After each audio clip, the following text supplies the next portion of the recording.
بسم اللہ الرحمن الرحیم۔ السلام علیکم۔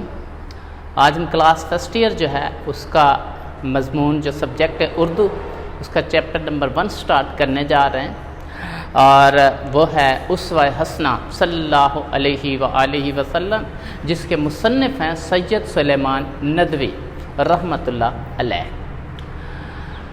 تو اسوہ حسنہ صلی اللہ علیہ وآلہ وسلم کے متعلق میں آپ سے کچھ شیئر کرتا ہوں کہ ہر مذہب نے کوئی نہ کوئی تدبیر اختیار کی ہے، اور وہ تدبیر جو ہے وہ اس مذہب کے بانی یا اس شارع شریعت نافذ کرنے کے بانی جو ہیں اس نے کچھ اختیار کی، یعنی خدا کی محبت کا اہل بننے کے لیے ہر مذہب کے بانی نے کچھ نصیحتیں کی ہیں۔ ان نصیحتوں پر عمل کر کے وہ مذہب جو ہے اپنے خدا تک رسائی حاصل کرنے کی کوشش کرتا ہے، لیکن اسلام نے ان سب سے بہتر تدبیر بتائی ہے۔ وہ تدبیر کیا ہے؟ اسلام نے اپنے پیغمبر اسلام صلی اللہ علیہ وآلہ وسلم جو ہے اس کی سیرت پاک جو ہے ان کو عملی طور پر عملی شکل میں پیش کیا ہے، یعنی کہ خدا کی محبت کا اہل بننے کے لیے ہم پیغمبر اسلام کی سیرت کا مطالعہ کر کے اس پر عمل کریں۔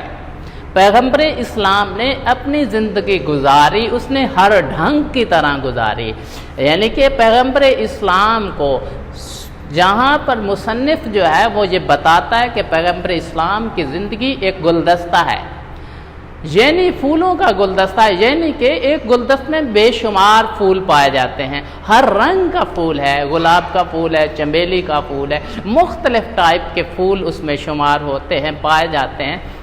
لیکن میں بات کرنا چاہتا ہوں کہ محمد مصطفیٰ صلی اللہ علیہ وآلہ وسلم کی زندگی بھی ہر پہلو میں شمار ہے، یعنی کہ انہوں نے اپنی زندگی میں سارے کام کر کے دکھائے۔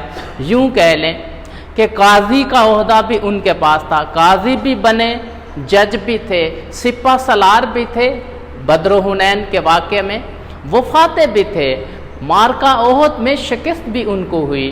تو یہ سارے پہلو جو ہیں، اس کے بعد تاجر بھی تھے، سوداگر بھی تھے، کارواں میں بھی سب مسافر بھی تھے، رہبر بھی تھے، رہنما بھی تھے، وادی طائف میں بھی سفر کر کے ان مظالم کا سامنا کیا۔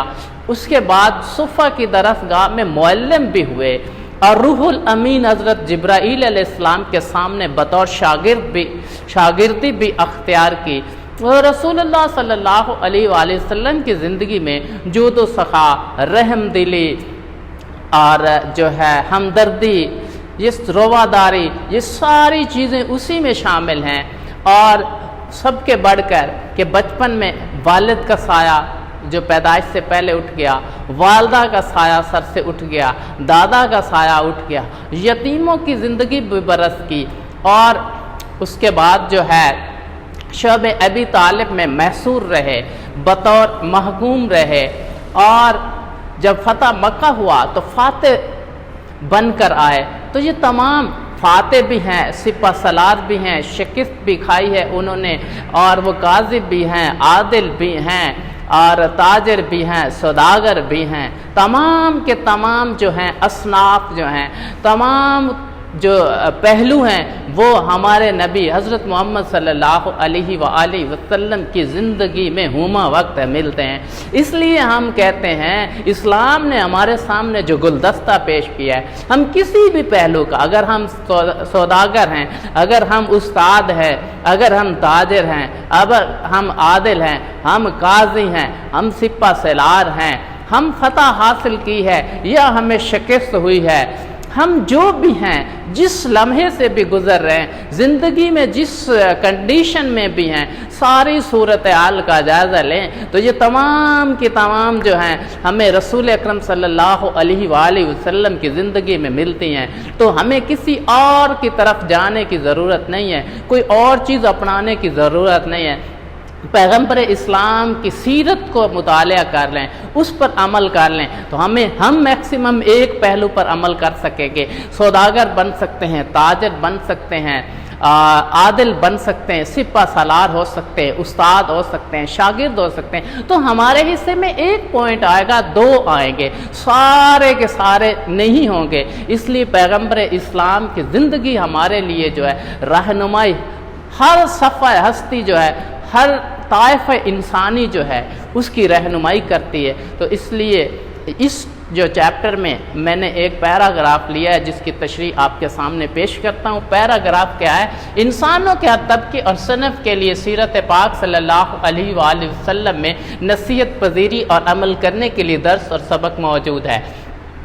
اس لیے ضرورت ہے کہ عالمگیر اور دائمی پیغمبر صلی اللہ علیہ وآلہ وسلم کی زندگی ان تمام مختلف مناظر کے رنگ برنگ پھولوں کا گلدستہ ہے۔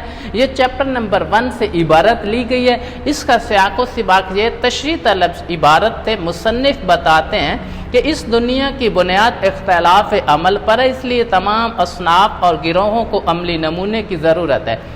چنانچہ اسلام ان تمام انسانوں کو سنت نبوی کی اتباع کی دعوت دیتا ہے۔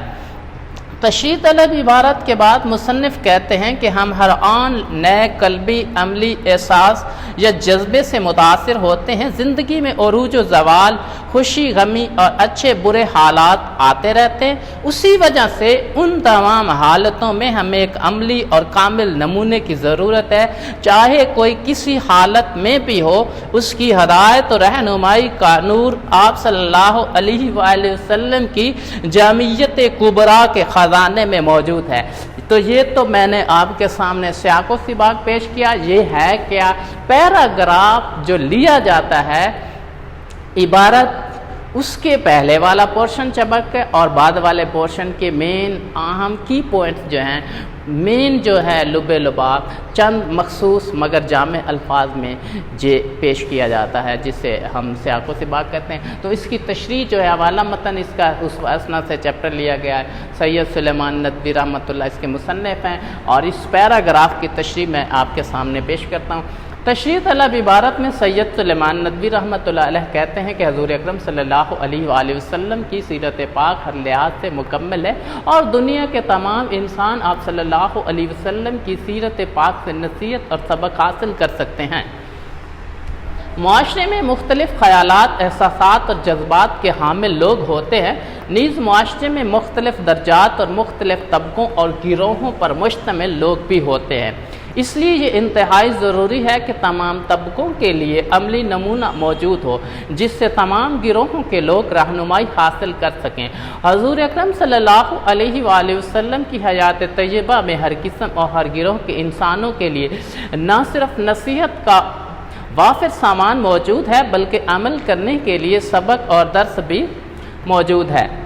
یہ حقیقت روز روشن کی طرح عیاں ہے کہ ایک حکمران کے لیے محکوم کی زندگی کامل مثال اور نمونہ نہیں بن سکتی، کیونکہ حاکم کے مزاج میں حکمرانی ہوتی ہے، اسے حکم دینا آتا ہے، اور حاکم جس کا ماتحت سے حکم منوانا آ رہا ہو اسے اپنے لیے نمونہ نہیں بنا سکتا۔ انسانی نفسیات ہے کہ وہ اسی شخصیت کو اپنے لیے نمونہ بناتا ہے جس سے وہ متاثر ہو۔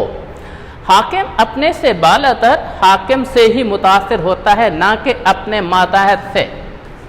اسی طرح ایک دولت مند کے لیے غریب کی زندگی کامل مثال اور نمونہ نہیں بن سکتی، کیونکہ دولت مند کے پاس بے پناہ وسائل ہوتے ہیں اور مسائل نہ ہونے کے برابر، جبکہ غریب کے پاس وسائل کم اور مشکلات زیادہ ہوتی ہیں۔ اس لیے امیر آدمی کے مصائب والی زندگی پر ترس تو کھا سکتا ہے، نمونہ نہیں بنا سکتا۔ بعینہ ہی غریب آدمی بھی امیر آدمی کی زندگی کو نمونہ اور مثال نہیں بنا سکتا، کیونکہ غریب کے حالات اسے امیرانہ طرز زندگی اپنانے کی اجازت نہیں دیتے۔ اس لیے ایسی ہستی کا ہونا انتہائی ضروری تھا جو دنیا کے تمام انسانوں کے لیے تا قیامت نمونے کا کام دے سکے، جس میں عالمگیریت، آفاقیت اور دوام کی صفات موجود ہوں، اور معاشرے کے تمام افراد کے لیے عملی نمونہ کی حامل ہستی ہو۔ چنانچہ حضور اکرم صلی اللہ علیہ وآلہ وسلم کی ذات مبارک میں انسانی معاشرے کے یہ تمام رنگ نمایاں طور پر موجود ہیں۔ مصنف نے آپ صلی اللہ علیہ وآلہ وسلم کی سیرت پاک کو گلدستے سے تشبیہ دی ہے۔ گلدستہ مختلف پھولوں کا مجموعہ ہوتا ہے، ہر انسان کی پسند دوسرے انسان سے جدا ہوتی ہے۔ کوئی گلاب کے پھول کو پسند کرتا ہے تو کوئی چنبیلی کو، چنانچہ گلدستہ میں ہر ایک کی پسند اور ذوق کا پھول مل جاتا ہے۔ اسی طرح آپ صلی اللہ علیہ وآلہ وسلم کی سیرت پاک بھی گلدستہ کی مانند ہے، ہر عمر، ہر طبقہ اور ہر پیشے کا حامل آپ صلی اللہ علیہ وسلم کی سیرت کو نمونہ بنا کر کامیاب زندگی گزار سکتا ہے۔ آپ صلی اللہ علیہ وآلہ وسلم کی سیرت کا امتیاز یہ ہے کہ اسے اپنانے والے کو اللہ تعالیٰ نہ صرف دنیا میں بلکہ آخرت میں بھی کامیابی کی ضمانت دیتا ہے۔ تو یہ تشریح اس پیراگراف کی تھی جو میں نے آپ کے سامنے پیش کی۔